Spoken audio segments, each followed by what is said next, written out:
Hey athletes, welcome back. I know it's summertime, you guys are busy, you got workouts to do, so I'm going to jump in every time we have these little talks, and I'm going to get right to the point. Today I want to talk to you about and how leaders always lead themselves first. Each one of you right now has the opportunity to be a leader at this very moment, starting today and for the rest of your lives. There's moments for all of us when we have to allow others to lead, but make no mistake about it, every single person on this planet, including you watching right now, you were born to be a leader in some capacity, in some way.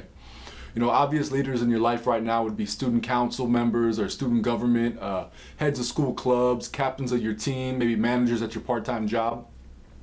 But even if you're not any of those things, you know, maybe you're watching it right now and you're doing these workouts just because you want to hopefully just make the team, or you're just looking to get a little bit more playing time.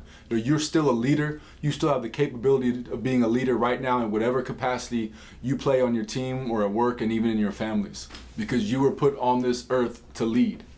One day you might be a company owner or a CEO or a supervisor, you know, husband or wife, or father, mother, you know, and you're going to lead.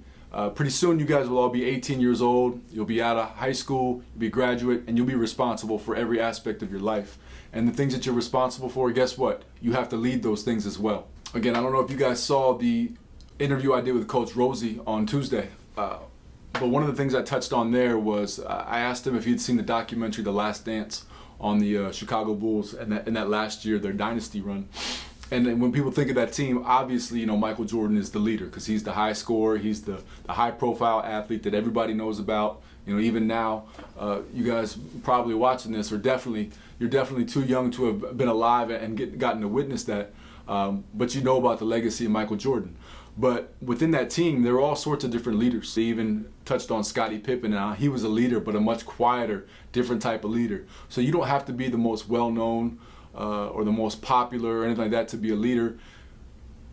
Every team, every organization, everything needs all sorts of leaders. You know, he was the kind of leader that was quiet and would come along behind people and just encourage them after Michael Jordan had just ripped into them and given them a hard time for screwing up. There was also Dennis Rodman, you'll see on that, you know, where he brought the energy, he brought the excitement, that kind of thing. And then even inside of all that, you know, every team has role players where they have to lead in a certain way. It takes a leader to not be in the spotlight, maybe not get the ball for the majority of the game. When it comes down to it at the end of the game and you've barely touched the ball in the last 20 minutes, but your team needs you and you get called into action and they ask you to do the one thing that you're on that team to do, you know, it takes a person to show a great deal of leadership, even just in their own life, to be focused and stay ready, to be there when you're needed.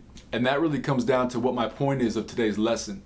And today's lesson is that the most simple, the most important form of leadership is that leaders lead themselves first. You know, in terms of your sport, what that means to you is that you show up to your workouts and practices early, well rested, focused, and ready to work hard.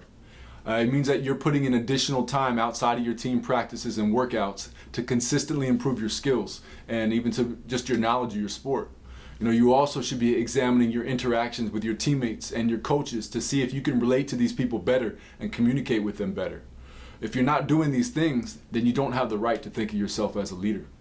You notice I haven't said anything about how many points you scored or how many times your name appears in the paper, you know, or how many signs are in the stands cheering for you specifically.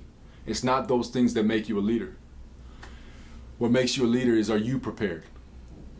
Because leaders always lead themselves first. If you can't lead yourself, you can't lead another group of people. That's what I mean when I say that you must lead yourself first. You have no right to open your mouth up to others and instruct them on what they should be doing or shouldn't be doing if you yourself aren't first making those same things a priority. You know, the world is full of critics who love to point out what others are doing wrong, and they shoot off at the mouth about what others should be doing or shouldn't be doing. And some of them try to pass themselves off as leaders, you know, but those are wannabe leaders. I would never want to follow one of those people. You know, you need to stay away from those kinds of people. And you need to commit to not being that kind of person because it's an easy trap to fall into.